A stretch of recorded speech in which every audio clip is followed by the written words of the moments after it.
Hello friends, welcome back to my channel. और आज की कहानी का नाम है इस दुनिया में सबसे ज़्यादा सुखी इंसान कौन है।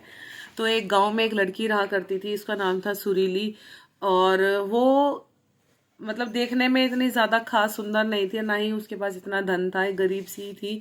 और वो अपने आप में बहुत ज़्यादा परेशान रहती थी कि हे भगवान, तुमने सबको सब कुछ दिया और मुझे कुछ नहीं दिया।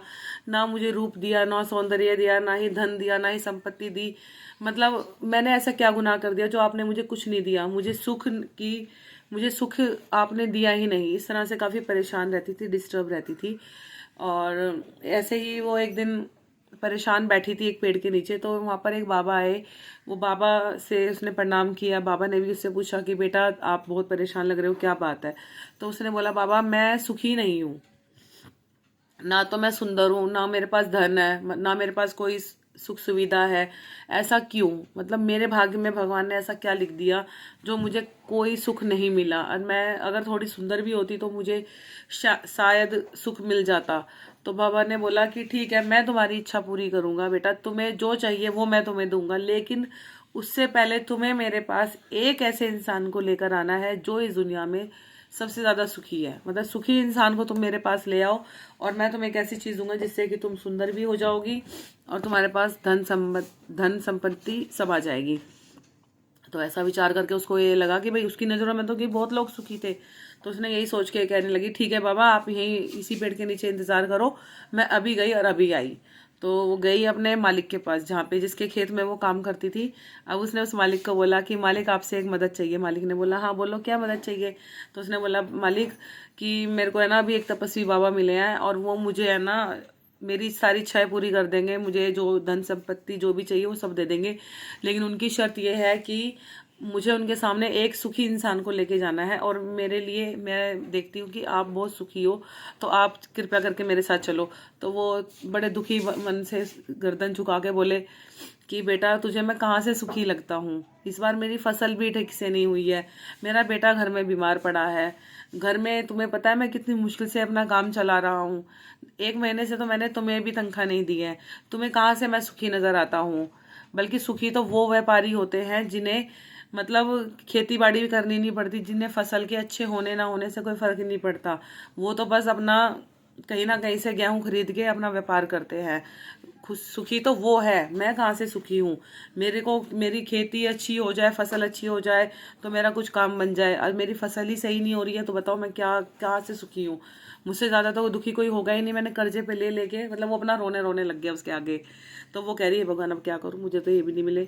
तो उसने बोला कि अच्छा चलो, आप ये बताओ मालिक, आपकी नज़रों में कौन सुखी है, मैं उनके के पास ही चली जाऊंगी। तो उसने बोला कि यहीं पर हमारे गांव की ही धर्मशाला में व्यापारी बैठे हुए हैं, व्यापारियों ने मतलब आसरा लिया हुआ है, तो आप वहां जाके मिल लो, वो ज़्यादा सुखी हैं। अब वो व्यापारी के पास चली गई। अब व्यापारी को भी उसने सारी कहानी बता दी कि भाई ऐसे और ऐसे। अब व्यापारी बोला, हंसने लगा, कह रहा, बेटा मैं कहाँ से सुखी हूँ ये बता। मैं कहाँ से सुखी हूँ, मेरे को हर टाइम तो चोर डकैतों का खतरा लगता है। हम इतना धन साथ में लेके चलते हैं, कल को कोई अगर हमको डाकू ने घेर लिया तो हम तो अपनी जान से भी जाएंगे।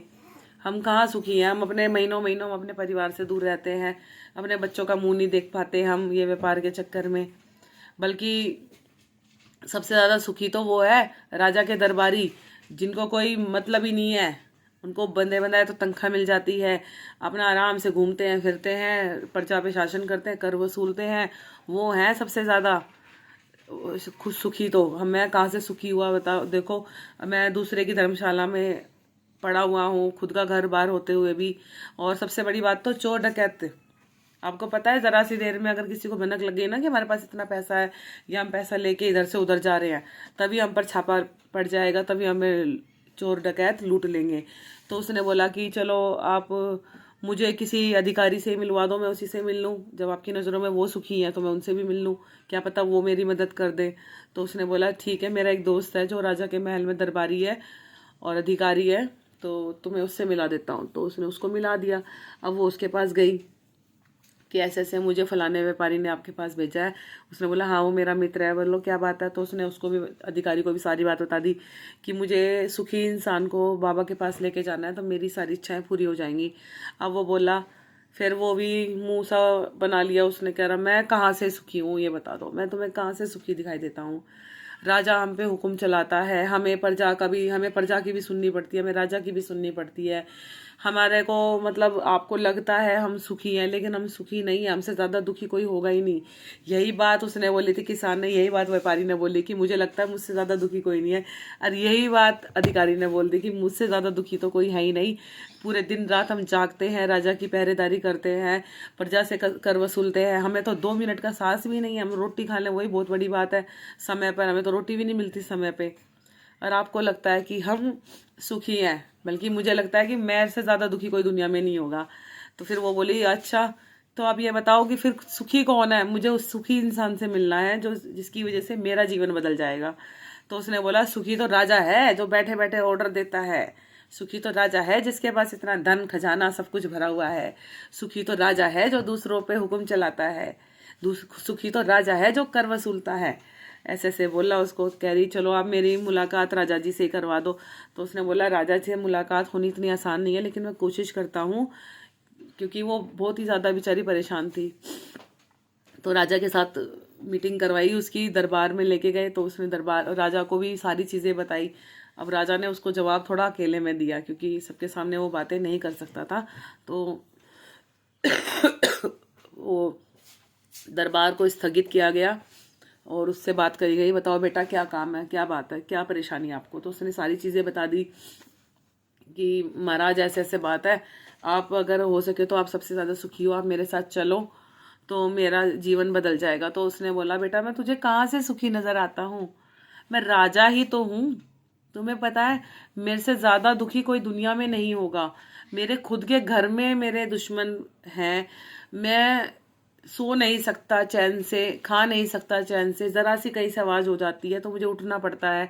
मैं एकदम चौकन्ना हो जाता हूँ। मैं इतने सारे सैनिकों के बीच में रहता हूँ, मैं खांसता भी हूँ तो उसमें भी मुझे मतलब मेरे आसपास इतने लोग होते हैं, किस चीज़ का सुख है मुझे बताओ? आज मुझे हर टाइम तो ये डर रहता है कहीं पड़ोसी राज्य हम पे हमला ना कर दे। ठीक है, मुझे पूरी राज्य की टेंशन है कि राज्य में क्या हो रहा है क्या नहीं हो रहा है। मैं कहाँ से सुखी हूँ?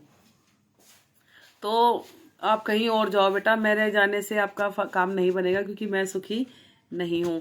तो भैया वो तो डिस्टर्ब होके गई वापस बाबा के पास। अब बाबा से बोली बाबा मैं क्या करूँ, इस राज्य में तो कोई भी सुखी नहीं है।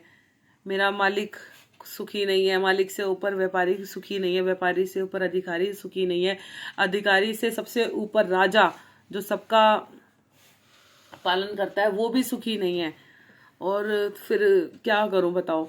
तो उसने बोला बेटा तो आपने राजा से ये नहीं पूछा कि सुखी कौन है? कह रही हाँ मैंने पूछा तो था राजा से कि राजा जी आप ही बता दो सुखी कौन है। तो उन्होंने जवाब मेरे ऊपर ही डाल दिया कि उसने पूछा राजा से कि राजा जी आप ही बताओ आपकी नज़रों में कौन सुखी है, मैं उसके पास चली जाऊंगी।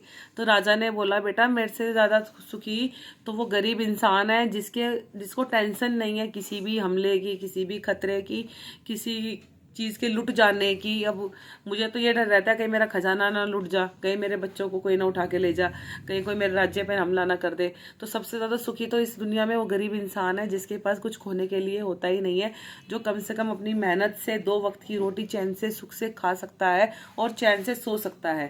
क्योंकि असली सुख वही है जो इंसान 2 घड़ी चैन से बिना किसी परेशानी के तनाव के सो जाए। तो वो चीज़ तो हमारे भाग्य में भी नहीं है। तो फिर बाबा बोला तो अब बेटा तुम्हें क्या समझ में आया इस चीज़ से? तो उस लड़की ने बोला सुरीली ने, बाबा मुझे समझ में आ गया है कि मैं जो सुखी इंसान को दुनिया में ढूंढ रही थी वो कहीं भी नहीं है। सबसे ज़्यादा सुखी तो मैं हूँ जिसके पास कुछ खोने के लिए ही नहीं है, जो कम से कम अपने हाथ पैर सलामत है मेरे, मैं अपने हाथ पैरों से मेहनत करती हूँ तो 2 वक्त की रोटी खाती हूँ और चैन से सो जाती हूँ। और ये ना जाने कहाँ से मेरे दिमाग में फितूर आ गया कि मैं सुंदर नहीं हूँ। क्योंकि सुंदरता, बाबा ने बताया फिर सुंदरता बेटा असली सुंदरता इंसान के मन से होती है। दुनिया में बहुत से ऐसे लोग हैं जो शक्ल से लगते हैं बहुत सुंदर हैं, अच्छे लगते होंगे, साफ सुथरे लगते होंगे, लेकिन हकीकत में वो हद से ज़्यादा गंदीले सड़ीले होते हैं। उनसे ज़्यादा धूर्त कोई इंसान नहीं हो सकता। जो बाहरी सुंदरता का दिखावा करते हैं और अंदर उनके अंदर इतना कड़वा जहर होता है कि आप सोच भी नहीं सकते। जो एक बार किसी को डस ले तो आदमी पानी ना मांगे। तो कहानी का बस अंत यही है कि रियलिटी यही है कि दुनिया में सुखी कोई नहीं है। हर किसी के जीवन में कोई ना कोई दुख, कष्ट, तकलीफ, टेंशन तनाव है ही। और असली सुखी इंसान वो है जो 2 वक्त की रोटी खाकर 4 घंटे की नींद भी सुख चैन से ले ले, तो सबसे ज़्यादा सुखी वो है जिसे कुछ खोने का डर ना हो। थैंक यू सो मच की watching my thoughts and my videos and specially my stories. और आज से मैं कोशिश करूँगी कि रात को गुड नाइट स्टोरी ज़रूर डालूँ एक छोटी सी। जय श्री राम।